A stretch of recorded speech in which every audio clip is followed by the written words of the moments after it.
نحمدہ و نصلی علی رسول الکریم اما بعد فاعوذ باللہ من الشیطان الرجیم بسم اللہ الرحمن الرحیم۔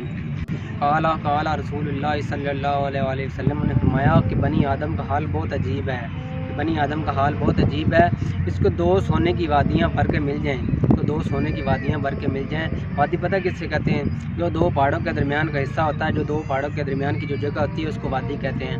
رسول اللہ صلی اللہ علیہ وسلم نے فرمایا کہ اس کو دو سونے کی وادیاں بھر کے اس سے مل جائیں تو پھر اس بندے کو صبر نہیں آتا، یہ چاہتا ہے کہ مجھے تیسری بھی مل جائے، یہ اس کی بھاگ دوڑ لگانا شروع کرتا ہے، اس کے پیچھے بھاگنا شروع کر دیتا ہے۔ جتنا مال اس کا بڑھتا جاتا ہے اتنی ہی ہرس اس کی بڑھتی جاتی ہے، جتنا مال اس کا بڑھے گا اتنا ہی لالچ کے یہ پیچھے بھاگے گا، ہرس کے پیچھے بھاگے گا۔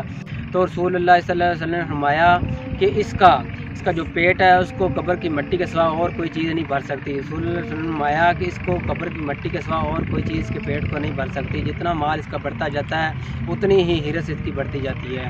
رسول اللہ صلی اللہ علیہ وسلم نے فرمایا اس کو قبر کی مٹی کے سوا اس کے پیٹ کو کوئی اور چیز نہیں بھر سکتی۔ آپ سب بہن بھائیوں کو میں یہی کہنا چاہتا ہوں کہ رسول سب بہن بھائی آخرت کی طرف چلیں، اللہ کی طرف آئیں۔ ہم نے سب نے مرنا ہے ایک دن، کل نفس ذائقۃ الموت، ہر جاندار چیز نے موت کا مزہ چکھنا ہے۔ پیارے بھائیوں، اسلام کی طرف آئیں، اللہ کی طرف آئیں۔ سب بہن بھائیوں کو میں یہی درخواست کرنا چاہتا ہوں کہ آپ سب بھائی اسلام کی طرف چلیں، اللہ کی طرف لوٹ کے آئیں، آخرت کا رخ کریں۔ سب بہن بھائیوں کو یہی کہنا چاہتا ہوں۔ السلام علیکم ورحمۃ اللہ وبرکاتہ۔